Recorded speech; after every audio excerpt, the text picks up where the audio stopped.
Esta tarde voy a invitarle a que preste atención a la palabra. Es tiempo de escuchar y recibir la palabra. Tristemente no pudimos recibir en video lo que viene siendo la predicación, pero sí está el audio tal cual. Y no queremos desaprovechar. Lo importante es la palabra.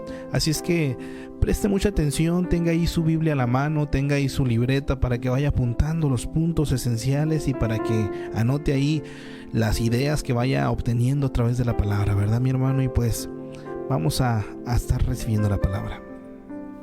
Bien, pues Dios les bendiga a todos este hermoso día. Estamos nuevamente con ustedes este domingo para poder compartir. Vamos a estar hablando acerca de la fe, acerca de la verdad. Hay una frase de Francis Schaeffer, un teólogo que hablaba de Dios, y él hablaba de la verdad verdadera de Dios. Y bueno, cuando Jesucristo estaba ante Pilato, Pilato hizo una pregunta. Él le preguntó que si era el rey y hizo algunas preguntas, pero Pilato preguntó y dijo: ¿qué cosa es la verdad? Es la pregunta que hizo Pilato.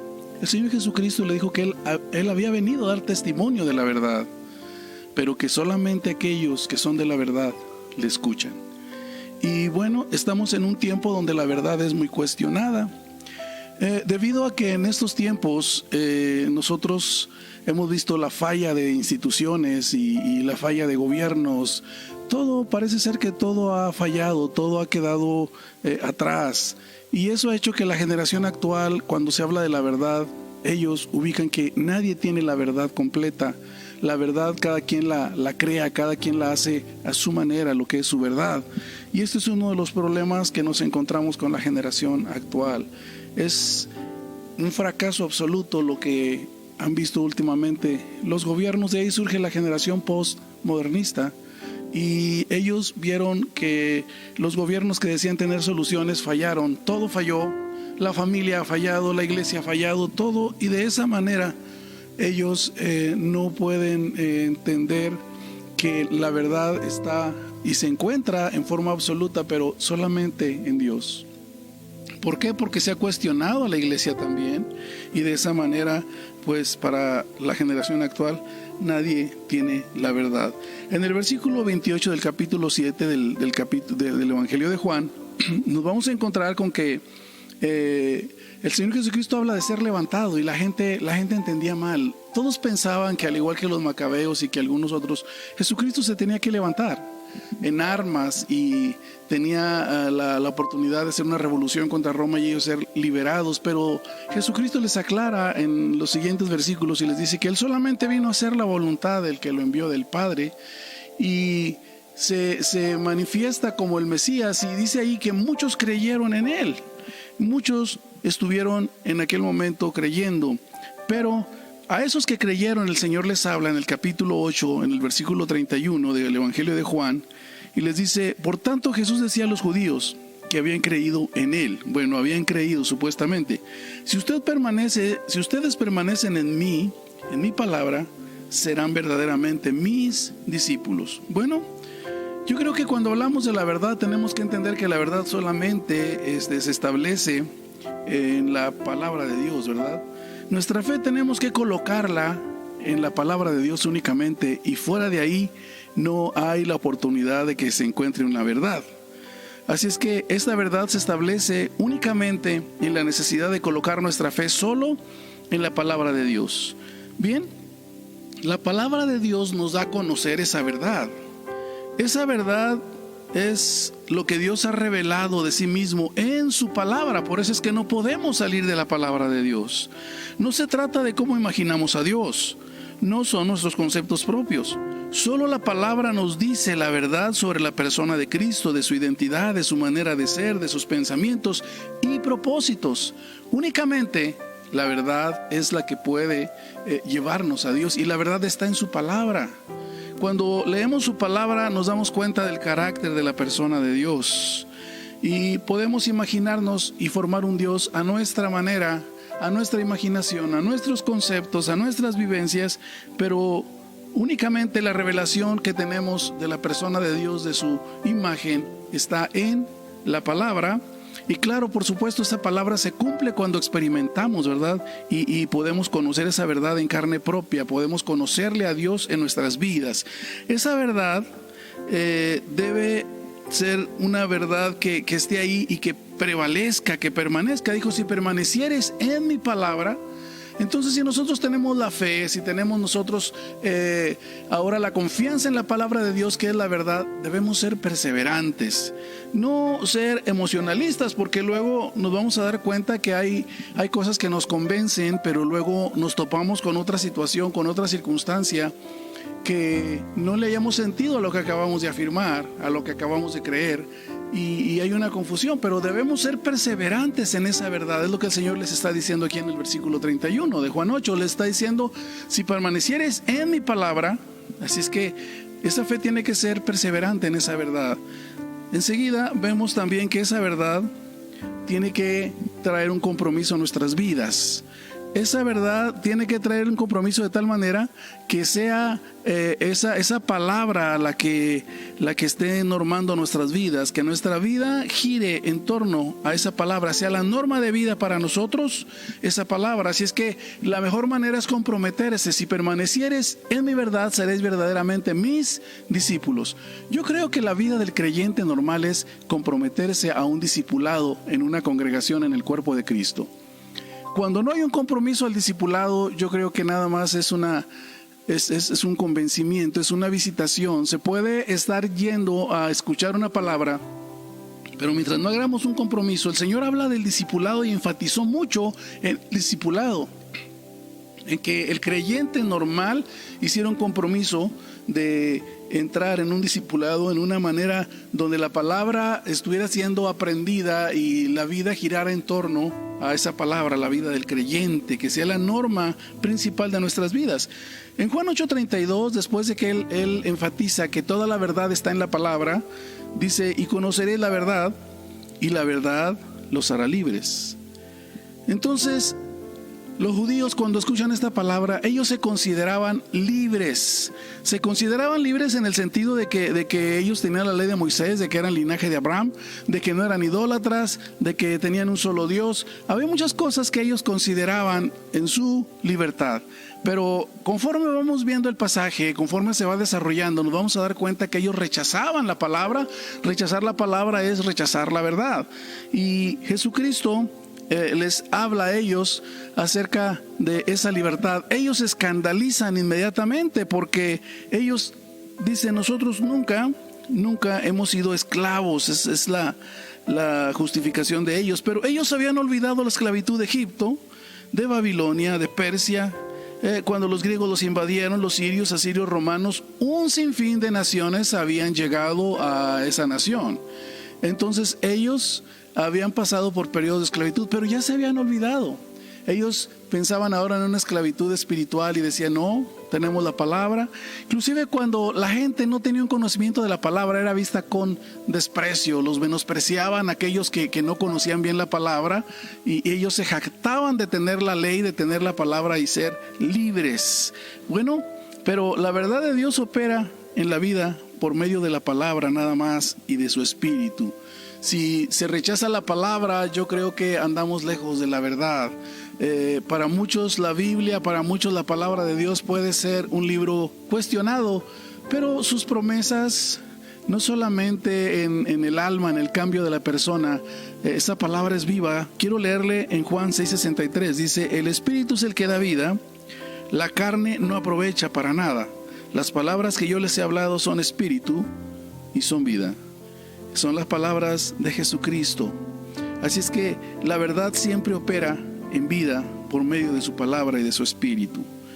Bueno, cuando hablamos de esa verdad, tiene que ver con una experiencia en nuestras vidas. Además, lo que dice la Escritura, conforme a profecía, en los tiempos todo se ha estado cumpliendo conforme a la palabra.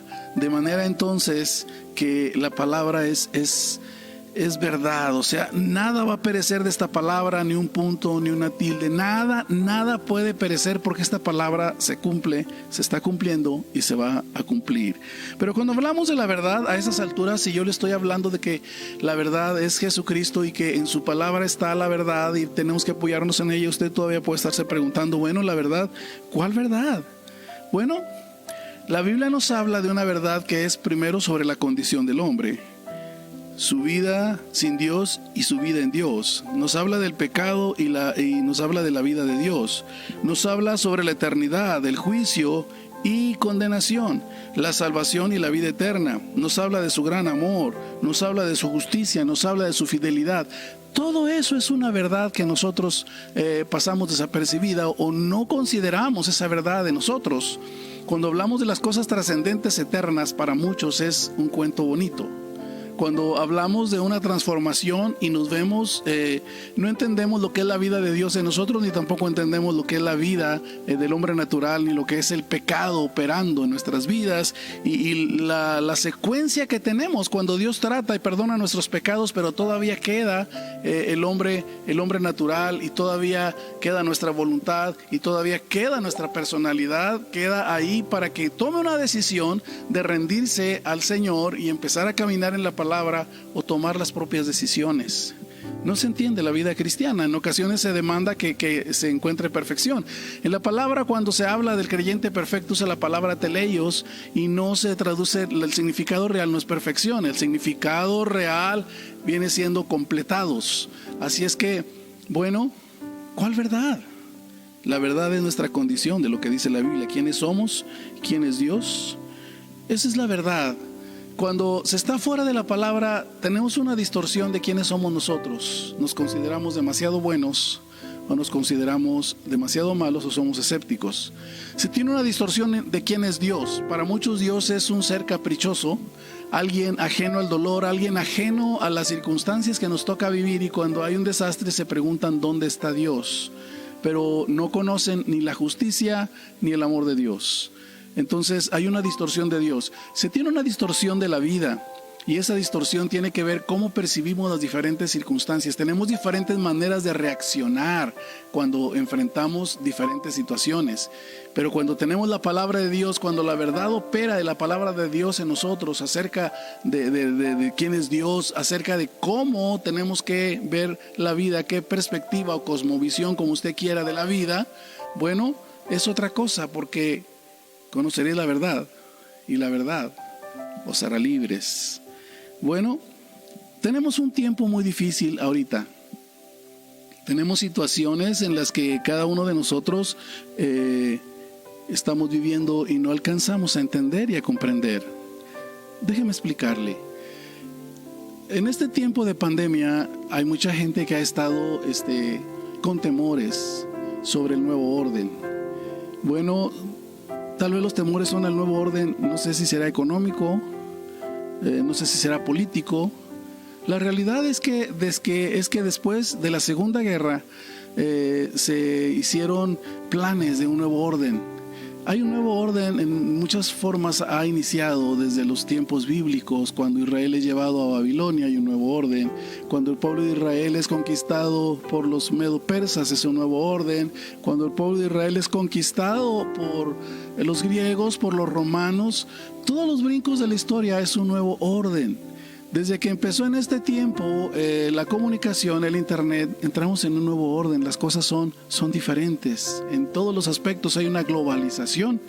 Entonces hay un temor al nuevo orden. Sí se ha acentuado más por la pandemia, pero déjeme explicarle que desde los 40s el nuevo orden, la nueva agenda moral se ha propuesto distorsionar la imagen del hombre, distorsionar la imagen de Dios y destruir lo que es la vida del hombre. Acerca de las cosas que han estado enfatizando, bueno, en ello han invertido algunas organizaciones que están a nivel mundial, como la ONU, algunas otras instancias mundiales también, a la par con la colaboración de gente de dinero que ha estado invirtiendo con ellos. ¿Qué es lo que están haciendo? Mire, déjeme le explico. Hace tiempo nosotros no nos hemos dado cuenta que el nuevo orden moral ya empezó.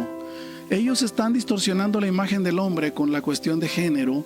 Ellos están distorsionando la imagen del hombre en el derecho a la vida con el aborto. Ellos están distorsionando el núcleo familiar con el feminismo y están distorsionando el núcleo familiar patrocinando la producción de drogas. Ellos están buscando la manera, aún a través de la educación, de que la imagen del hombre, la imagen de Dios sea distorsionada. ¿Cuál es la finalidad de ellos? Disminuir la población, causar una esclavitud, causar una atadura de las gentes donde puedan ser movidos a los intereses económicos, y de ahí inyectan en la política, hacen compromisos con políticos, hacen compromisos con naciones. Bueno, no sé si usted logre captar esto, pero ya hace tiempo que hemos estado siendo golpeados por el nuevo orden moral, solamente que ahorita se ha acentuado más porque se cree que hay un gobierno totalitario. Sí están dando medidas sanitarias, sí es una situación económica donde se tiene que recomenzar, se tiene que reempezar otra vez, se tiene que iniciar, y yo creo que aquí tenemos que confiar en las promesas de Dios. Dios es un Dios poderoso, y una promesa es: mi Dios pues suplirá todo lo que os falte conforme a sus riquezas en gloria. Así es que conoceréis la verdad, y la verdad os hará libres. En este tiempo necesitamos vivir en la libertad de la verdad que proclamamos, porque las organizaciones, los movimientos, las ideologías con las que nosotros no hemos sabido cómo enfrentar, no hemos entendido como iglesia cuál es nuestro papel en la sociedad, cómo influir en las ideologías que ahorita nos están golpeando fuertemente, cómo lograrlo, porque de alguna manera nosotros nos hemos dado cuenta que en todos los movimientos, la iglesia, pues muy poco levantamos nuestra voz. No se trata de menospreciar personas, no se trata de infundir rechazo ni odio, pero yo creo que estamos en un tiempo donde la gente, su vida, sí la ve en ataduras. Quiero leerle 2 de Pedro 2:19, dice: les prometen libertad cuando ellos mismos son esclavos de la corrupción, puesto que cada cual es hecho esclavo de lo que le ha vencido.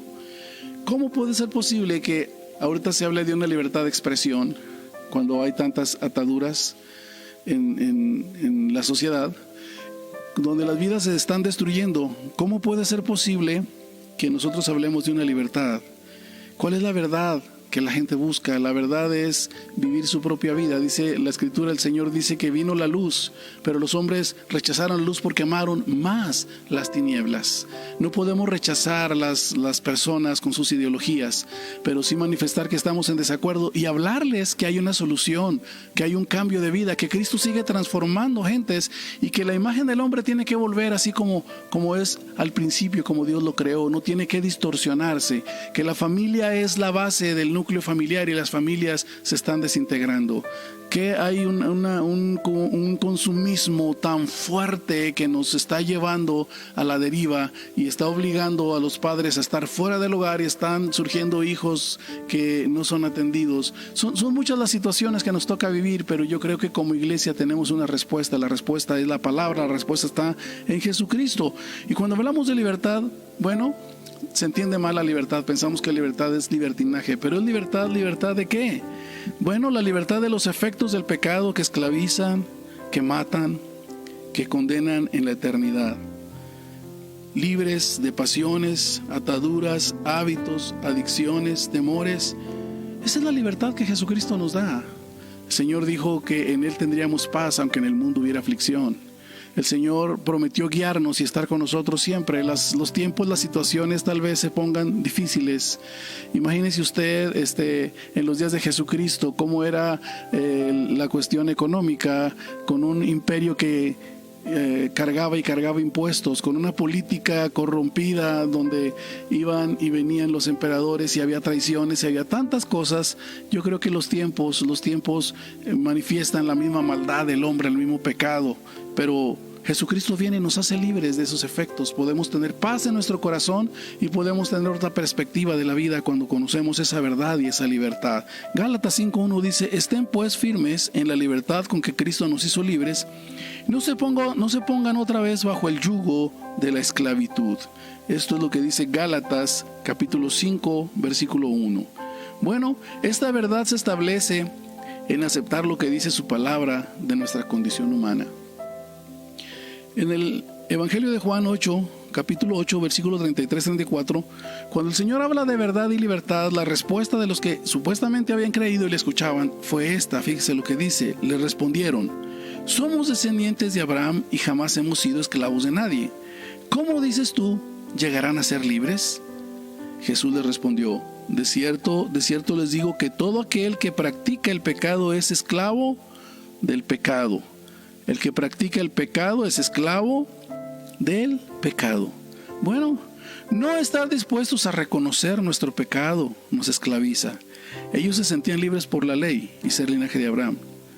Ellos se sentían libres por algunos aspectos religiosos que tenían, pero realmente la libertad del hombre está en Jesucristo. Y cuando nosotros hablamos de esa libertad, es hacer a un lado lo que nosotros nos creemos. Está bien, la ciencia ha aumentado, hay profesiones que demandan mucha dedicación, mucho estudio, pero yo creo que el que participa de esa profesión no es Dios, está limitado, y en las diferentes circunstancias de la vida se va a dar cuenta de su limitación. Entonces no podemos creernos muy sabios e inteligentes, porque eso distorsiona nuestra imagen. Tenemos que ser sencillos, humildes y decirle: Señor, nosotros hemos pecado, así como el hijo pródigo, hemos pecado contra ti. Señor, hemos creído que nosotros tenemos las respuestas en todo, pero la realidad es que cuando enfrentamos diferentes adversidades nos vemos vulnerados, como ahorita lo que estamos viviendo de la pandemia, ¿verdad? Ni con toda la ciencia, ni con todo el conocimiento, ni la economía, nos sentimos vulnerados, sentimos como ir a la deriva. ¿Qué va a pasar? Y se habla de vacunas, se habla de tantas cosas, pero ¿qué va a pasar con nosotros? Realmente la vida ha dado un giro, porque tenemos que vivir con cuidados, porque la economía tiene que reiniciarse, porque tenemos que tomar nuevos hábitos, tanto alimenticios, de muchas maneras. Hay tantas cosas que demandan un cambio en nuestras vidas, y tenemos que ir y ser sencillos y decirle: nosotros, Señor, hemos sido esclavos, sí, hemos estado atados, tenemos ataduras, tenemos que reconocerlo. ¿Por qué? Bueno, porque dice en Romanos 1:22, dice: profesando ser sabios, se hicieron necios. Dios es una persona, es una divinidad, ¿sí?, que es nuestro creador, nosotros somos su creación. Todas las personas encontramos vida y un cambio en Dios. Alegamos libertad, pero vamos a reconocerlo, somos esclavos de pecado.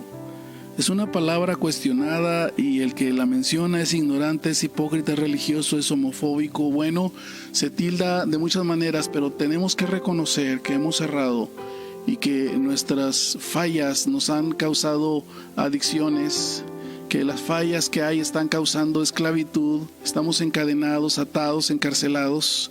Usted ve los índices que hay. Todo índice de drogadicción ha aumentado. Usted puede ver los índices que hay de aborto, todas las encuestas, todo lo que los datos que se dan acerca de suicidios, y son tantas cosas, y todavía nosotros nos queremos levantar con altivez y decir: no somos esclavos. Se cumple lo de Romanos, ¿verdad? Diciendo ser sabios, nos hemos hecho necios. Si se piensa que la libertad es libertinaje, pero no es así. Tenemos que aceptar que el pecado es una fuerza que se apodera de la voluntad y llega a dominar al ser humano, llega a dominar a los hombres, nos llega a dominar. Eso es lo que hay en nuestras vidas, el pecado. En Romanos capítulo 6, versículo 16-18 dice: ¿no saben que cuando se ofrecen a alguien para obedecerlo, como esclavos son esclavos del que obedecen? Ya sea del pecado para muerte o de la obediencia para justicia.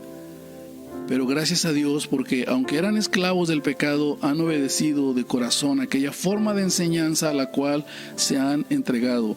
Y una vez libertados del pecado, han sido hechos siervos de la justicia. Mire, esta palabra es muy clara, es muy directa. Y yo creo que nosotros tenemos que reconocer, no como los judíos, nunca hemos sido esclavos. ¿Por qué nos hablas de libertad? Bueno, la verdadera libertad en Cristo no es libertinaje. esta verdad solamente da resultados con la misma persona de Jesucristo. Solo el Hijo libera. La palabra en nosotros, sin la obra y la vida de Cristo, es letra muerta. En Juan 8, 36, 37 dice: así que si el Hijo os liberare, seréis verdaderamente libres. Sé que son descendientes de Abraham, no obstante procuran matarme porque mi palabra no tiene cabida en ustedes. Y en Juan capítulo 6, versículo 63 dice: el Espíritu es el que da vida, la carne no aprovecha para nada. Las palabras que yo les he hablado son espíritu y son vida. Eso es lo que está diciéndonos el Señor. O sea, si usted piensa escuchar nada más la palabra, pero sin la obra de Dios, si usted no recibe la vida, bueno, es palabra muerta. Las palabras son vida, las palabras son espíritu. Cuando usted muestra los frutos del Espíritu, es una persona bondadosa, paciente, es alabado por los demás. Pero a esa gente que alaba las virtudes, cuando usted le dice: bueno, yo quiero que tú recibas ahora en tu vida, que tu vida esté girando en torno a la vida de Jesucristo, a su palabra, la gente rechaza. Ellos quieren los frutos, ellos quieren las buenas acciones, ellos quieren la bondad. Pero cuando usted los invita a que ellos también reciban la vida de Cristo, hay un rechazo del hombre. Es un rechazo que usted se da cuenta ya cuando se trata de hacer compromisos con Dios. No podemos ser libres por nosotros mismos ni por ningún medio. Necesitamos su palabra, su espíritu, necesitamos la obra de Cristo, su sangre redentora, necesitamos la vida de Cristo. La libertad del Señor es una libertad espiritual que llega al alma y afecta las emociones y el razonamiento. Se es una nueva criatura espiritual y hay una regeneración en nuestras vidas. El que cambia las vidas es Dios. El que trae paz al corazón es Dios. El que trata con ese pecado que nos esclaviza, que nos destruye, es Dios. Dios ha hecho todas las cosas. La sangre de Cristo es tan poderosa para lavar y limpiar los pecados. Y la vida de Cristo es tan poderosa como para regenerarnos interiormente y ahora tener una nueva vida. Dice la Escritura: el que está en Cristo es nueva criatura, porque todas las cosas viejas pasaron y ahora todas son hechas nuevas. Pero esto es una transformación consciente donde nosotros tenemos que seguir continuamente perseverantes en la verdad, en la palabra y en la relación con Cristo. El primer paso entonces a la libertad es recibir la palabra y reconocer que somos pecadores, que no tenemos el control y nos estamos destruyendo nosotros y los que nos rodean. En la libertad no se trata de no tener límites. Esta libertad nace del amor. Es paradójica, es contradictoria, porque Cristo nos hace libres, señores de todo, sin estar sujetos a nada ni a nadie, y a la vez nos hace servidores de todos, porque no olvidemos que el servicio es libertad, el servir es en libertad. No es hacer lo que nos place, es ser motivados por ese amor recibido y a la vez corresponder y servir por amor y en libertad. En Juan capítulo 12, versículo 47-48, Él está acusando a este pueblo, al pueblo de Israel, de que ellos decían ser libres y decían tener la verdad, pero su palabra no la recibían. No tenía entrada con ellos la palabra. Y mucha gente proclama su propia libertad, pero rechaza la palabra, rechaza a Dios. Y déjeme le explico esto brevemente. Si nosotros rechazamos la palabra, rechazamos a Cristo. Y dice en Juan capítulo 12, 47-48, dice: si alguno oye mis palabras y no las guarda, yo no le juzgo, porque yo no vine para juzgar al mundo, sino para salvar al mundo. El que me desecha y no recibe mis palabras, tiene quien lo juzgue. La palabra que he hablado lo juzgará en el día final. Bueno, tenemos una lucha contra ideologías y nos están pegando por todos lados y quiero decirle que a veces no sabemos ni cómo ni quién nos pega.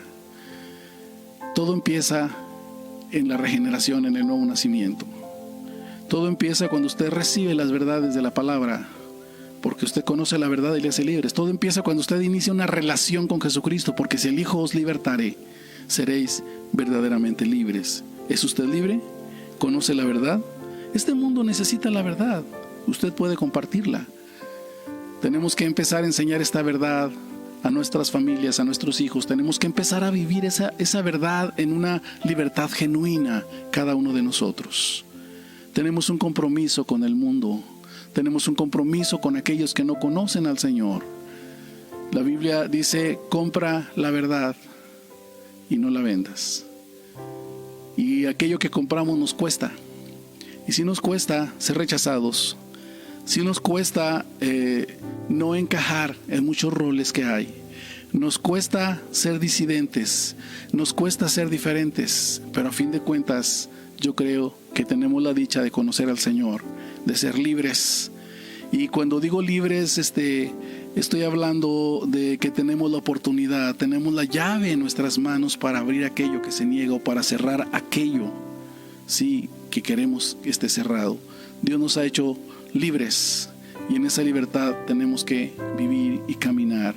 Esta sociedad no lo entiende, pero usted, al experimentar a Cristo, sabe que hay algo más allá, que no es solo religión, que no es solamente un esfuerzo estéril de una vida que quiere producir los frutos de Cristo. Yo creo que si permanecemos en Él, los frutos salen.